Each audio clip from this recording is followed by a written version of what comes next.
The briefing room at the elite training center is cold, sterile, and filled with high-ranking officers.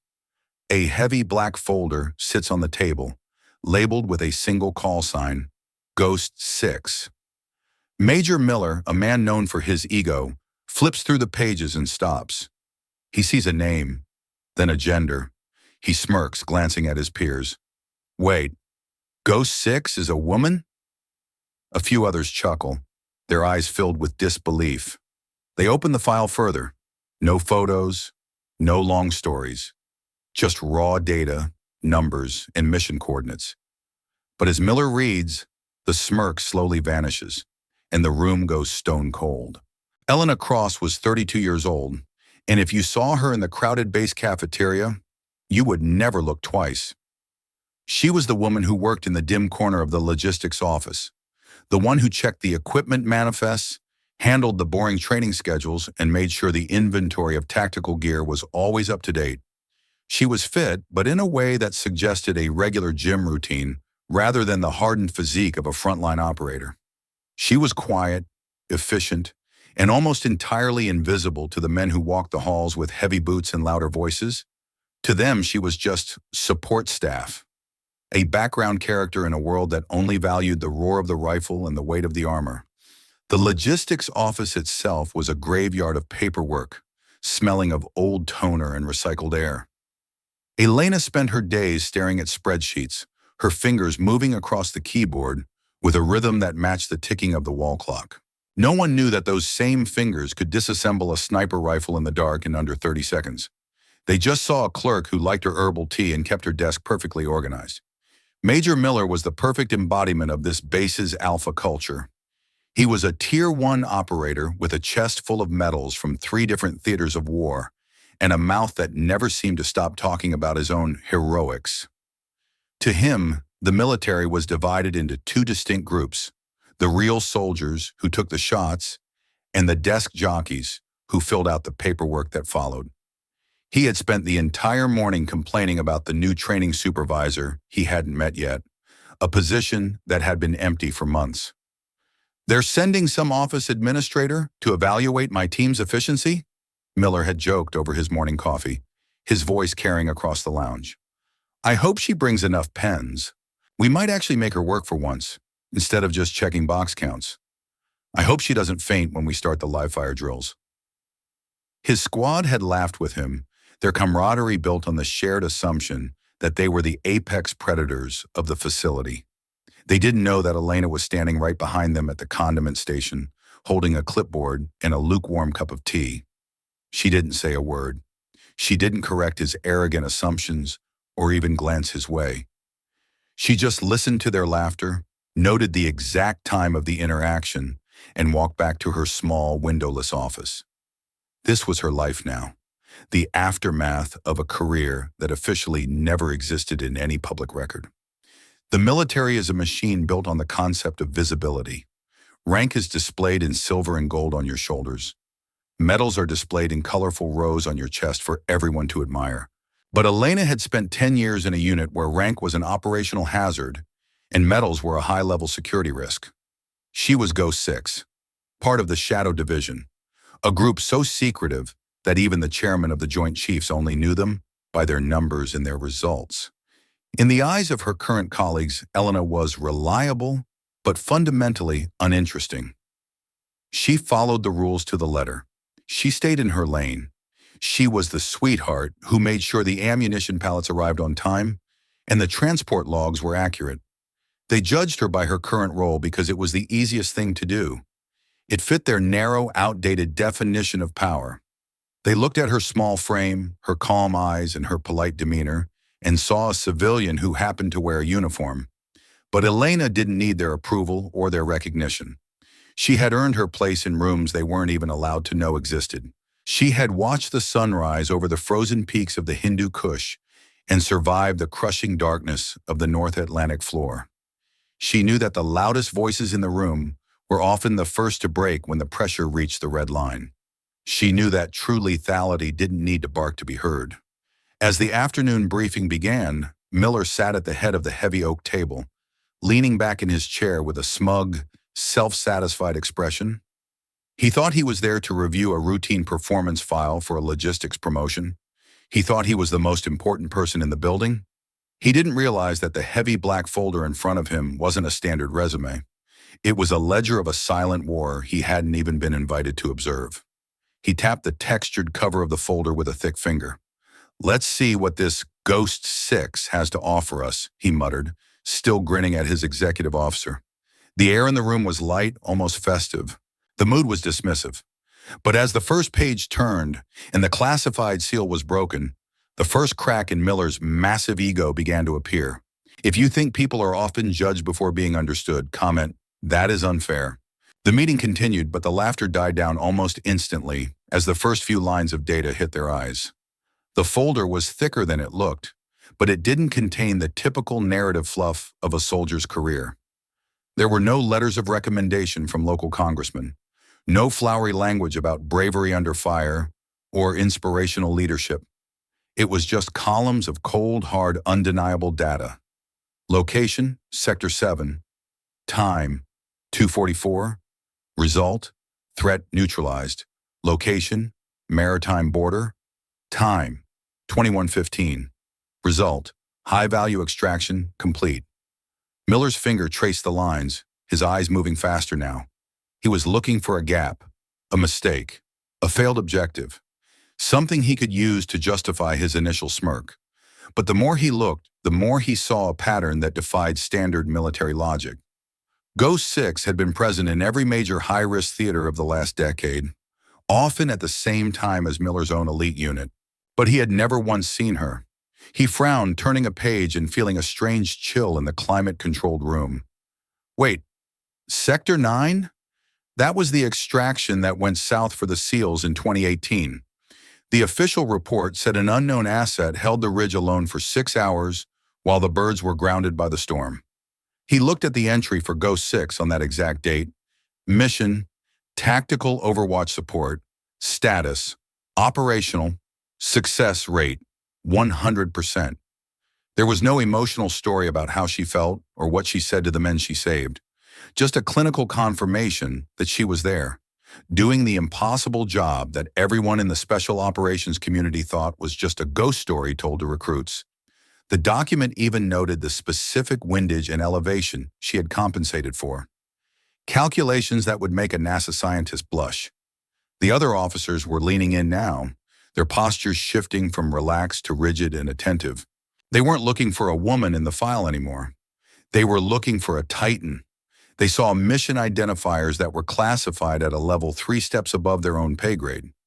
They saw unit associations with groups that technically didn't exist in the Pentagon's budget. The room grew uncomfortably warm as the weight of the information began to sink in. The file didn't describe Elena as a hero. It described her as a tactical necessity. Every time a primary system failed, every time a team was pinned down with no hope of rescue, every time the high-tech communication went dark, Ghost 6 appeared in the logs. She was the hand that straightened the map when the entire world started to tilt toward chaos. She was the person who stayed in the dark so others could survive the light. Miller stopped smirking entirely. His mouth felt dry as he stared at a specific entry from 2 years ago. A mission in the deep desert where his own team had been saved by a phantom sniper they could never identify. He remembered the feeling of being hunted, the sound of the rounds coming from a ridge 1,000 meters away, picking off the hostiles with terrifying rhythm, and the absolute silence that followed. He had spent 2 years trying to find out who that shooter was so he could thank them for his life. He looked at the mission coordinates in the black folder. They were a perfect 100% match. His own call sign was listed in the Assisted Assets column. His hands began to shake slightly as the paper rattled in his grip. He looked at his peers, but they were all buried in their own realization, the air in the room turning heavy with a new kind of respect. The woman they had called an office administrator only an hour ago, the woman they had mocked for her pens and box manifests, was the very reason they were still breathing and able to sit in this room. She had been their guardian angel, and they had treated her like a servant. "Why is there no photo in the biometrics section?" Miller whispered, his voice cracking for the first time in his professional life. "Because you don't take photos of ghosts, Major. a senior officer replied from the back, his voice full of a dark irony. Photos are for people who want to be remembered. Ghosts just want to get the job done. Elena was Ghost 6, and Ghost 6 was a woman who didn't need a trident on her chest or a medal in a case to know she was the deadliest person in the entire building. The data was enough. The results were absolute, and Major Miller was starting to realize that his ego wasn't just misplaced, it was an insult to the person who had been watching over him from the shadows for half a decade. If you realize real impact is often recorded, not announced, comment, "I was wrong." Miller reached the middle of the folder, his pace slowing to a crawl. He had stopped scanning for errors and started reading every single word with the intensity of a man reading his own last will and testament. One entry stood out, dated only 18 months ago.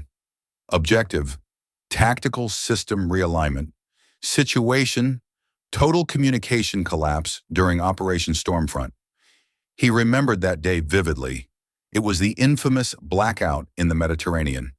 A state-level cyber attack had taken down the entire fleet's coordination system in a matter of seconds. For 45 terrifying minutes, the most powerful navy in the world was blind and deaf in hostile waters. The official public report said the system simply rebooted itself after a glitch. But the black folder told a far different, more brutal story. Action: manual bypass initiated by Ghost 6. Location: forward relay station. Notes: perimeter held solo against 12 hostiles during manual hardware reset. Mission success. The notes included a sensor log of her physical condition. Her pulse hadn't spiked once. Even as she held off a dozen armed mercenaries with only her secondary weapon and a handful of smoke grenades, her breathing remained rhythmic. It was the physiology of a predator at home in the kill zone. Miller swallowed hard, the sound loud in the quiet room. She did it by hand, he whispered to himself, while taking direct fire from a squad of mercenaries? The data accompanying the entry showed a physiological timeline of heart rates and ammunition counts. Elena's heart rate hadn't gone above 80 beats per minute during the entire 45-minute engagement. She wasn't just holding the line, she was operating with a clinical detachment that was more terrifying than any scream of rage. She was a machine of logic in a world of madness. She had recoded a naval mainframe while shells were falling around her. Why is there no detailed after-action report of the engagement? Another officer asked, his voice full of a new, humbled curiosity. If she fought 12 men alone to save the entire fleet from a collision, why isn't there a Medal of Honor citation in here? A voice spoke from the doorway, heavy and authoritative. Because nothing failed. The officers all snapped to attention, their chairs scraping across the floor. It was Admiral Vance, the base commander. He walked into the room with a measured, rhythmic stride, his eyes fixed on the folder in Miller's trembling hands. "In our world," the Admiral said, his voice sounding like gravel grinding against stone, "a hero is someone who fixes a disaster after it happens. But a ghost is someone who ensures the disaster never happens in the first place.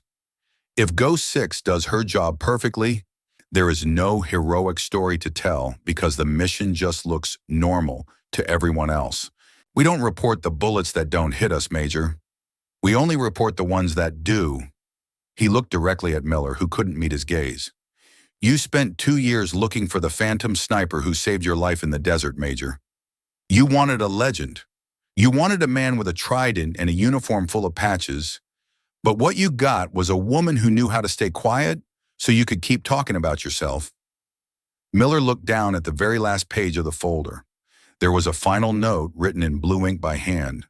Recommended status: elite training supervisor.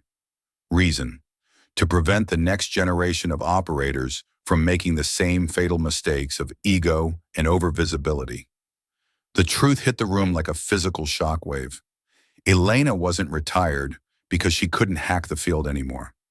She was here because she was the only one qualified to teach them how to actually survive the new age of warfare. She was the administrator because she understood that the most important part of the war wasn't the noise of the rifle. It was the silent preparation of the mind. She was the architect of their safety. Miller thought back to his loud comments in the cafeteria. He thought about how he had looked at Elena as she held her clipboard and tea, thinking she was a nothing. He realized that while he was bragging about his Tier 1 status to his friends, she was likely evaluating his stance, his breathing, and his arrogance, and she had found him wanting in every category. He felt like a child who had tried to lecture a grandmaster. The folder was a mirror. It showed the officers their own deep-seated biases, their own limitations, and their own profound ignorance. They had judged the book by its faded cover, and the book turned out to be a manual on their own salvation. Is she still on base?" Miller asked, his voice sounding small and fragile. "She's currently at the range," the Admiral replied, checking his watch. "She's evaluating the new recruits, though I imagine she's already finished evaluating all of you without you even noticing she was in the room." The room remained paralyzed. No one moved. No one spoke. The silent nurse of the logistics office was now the most powerful and respected presence in their minds. They realized that Ghost 6 wasn't a myth told in bars. She was a standard of excellence that didn't need to shout to be heard. Miller slowly closed the folder. He didn't smirk. He didn't joke. He stood up and straightened his uniform with a level of care he usually reserved for parades. He felt a profound sense of debt that he didn't know how to repay.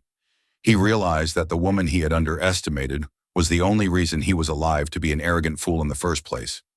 "I believe preventing failure is the hardest job in the world, sir," Miller said quietly to the Admiral. "It is," the Admiral agreed, his eyes softening just a fraction. "And that's why she's Ghost 6. If you believe preventing failure is harder than fixing it, comment, I am indebted." The briefing meeting broke up, but no one left the room with their usual swagger or loud talk.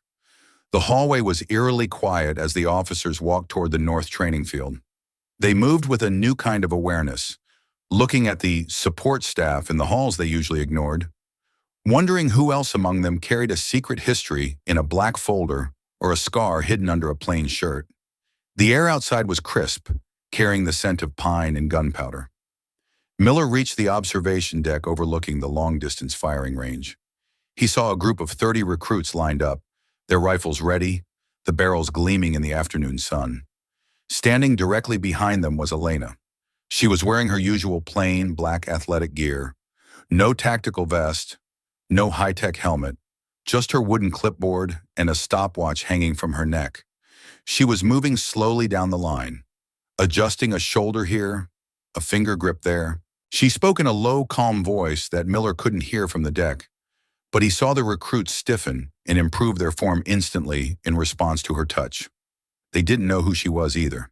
They just saw an instructor with a clipboard. They didn't know they were being taught by a ghost who had rewritten history from the shadows. A senior master sergeant walked up to Miller, noticing his intense focus. "Major, you coming to the squad debrief in the hangar?" Miller didn't turn around. His eyes were locked on Elena.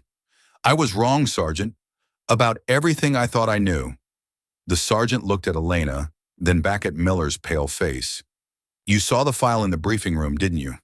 The Admiral doesn't let many people see that one." "I saw the truth," Miller replied, his voice a whisper of awe. "You don't hear about people like her in the nightly news. You don't see them in the movies with big explosions. They don't have book deals, podcasts, or social media accounts. They just exist, and the world keeps spinning because they do. They are the invisible glue of the entire command." The sergeant nodded slowly, leaning against the railing. "The Admiral once told me that if the public ever truly knew the names and faces of the people who saved the world on a Tuesday morning, they'd never be able to sleep again, because they'd realize just how close we came to the end." Miller watched Elena as she stopped at the very end of the recruit line.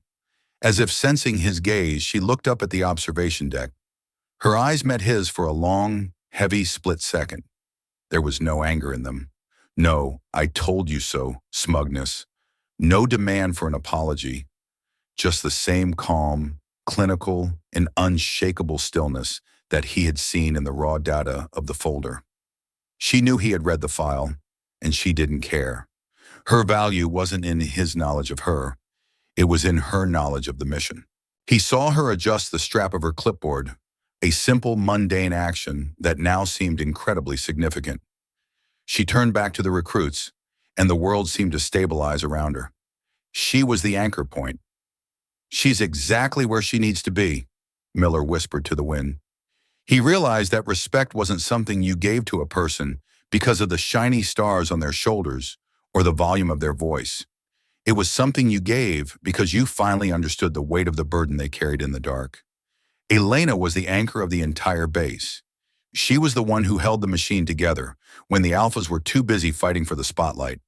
"Let's go," Miller said to his squad, who were waiting at the base of the stairs. "We have training to do, and I think we finally have a teacher worth listening to if we want to stay alive." As they walked down to the field to join the recruits, the arrogance was completely gone from their gait, replaced by a profound, hushed humility. They didn't need to apologize to Elena with loud words. They needed to apologize with their actions. They needed to earn the right to even be in her presence. They walked onto the dirt with their heads held differently. They were no longer predators. They were students. Ghost 6 had done her job once again without firing a single shot. She had neutralized the dangerous ego in the room before it could cause a failure in the field. And in the silence of the elite training base, the legend lived on, invisible, absolute, and female. If you believe respect comes from understanding, not assumptions, comment, "I will live kindly." In a world that is completely obsessed with the visible, the loud, the aggressive, and the famous, we often forget that the true strength of any system lies in the people we don't notice. We look for heroes in the headlines and on the covers of magazines, but the real legends are often the ones sitting in the corner office, checking the equipment manifest. Elena Cross, call sign Ghost 6, reminds us that competence doesn't need an audience to be effective. True skill is a quiet, internal thing. It is the ability to do the right thing at the right time, every single time, without ever needing a thank you or a round of applause. It is the integrity to operate in the shadows when everyone else is begging for the spotlight. We often judge people by the roles society assigns them. We see a woman in an office and assume she belongs behind a desk. We see a man in a tactical uniform and assume he is a warrior. But the human spirit is far more complex and dangerous than the labels we put on it to make ourselves feel safe. We miss the ghosts because we are too busy looking at the stars. Ghost 6 isn't just a call sign in a classified folder. It's a philosophy of life. It's the idea that the most powerful thing you can be is the person who prevents the disaster before it starts, the person who bridges the gap when the bridge collapses, the person who stays calm when the rest of the world is screaming in terror. It is the recognition that results matter more than recognition. You don't need a spotlight to have a massive impact on the world. You don't need a medal to be a hero to those who rely on you. You just need to be the person who is ready when the call comes in the middle of the night. You need to be the person who values the mission over the credit. The officers in that briefing room learned a lesson they will carry for the rest of their careers. They learned that their alpha status was a gift given to them by someone who was content to be a ghost in the background.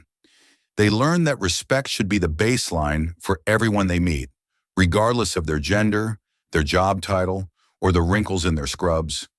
They learned that the most dangerous person is the one you don't suspect.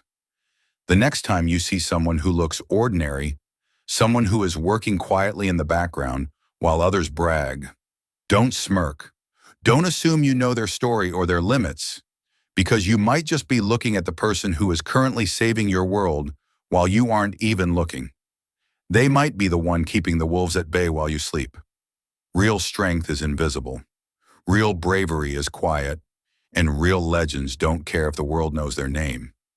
They only care that the mission is complete and their brothers and sisters are safe. They find satisfaction in the silence of a successful extraction and the steadiness of a corrected aim. Be the anchor in your own world. Be the silence that understands the noise around you. And always remember that the most dangerous person in the room is usually the one who doesn't feel the need to prove it to you. They are the one with the clipboard, the one with the tea, the one with the truth. That is the power of Ghost 6, and that is a lesson we should all carry into the dark when the world starts to tilt. In the end, the only thing that remains is the work we did when no one was watching. If you believe the people who quietly prevent failure deserve the most recognition? Leave a comment below. And if this story reminds you that real strength is often invisible, don't forget to subscribe for more.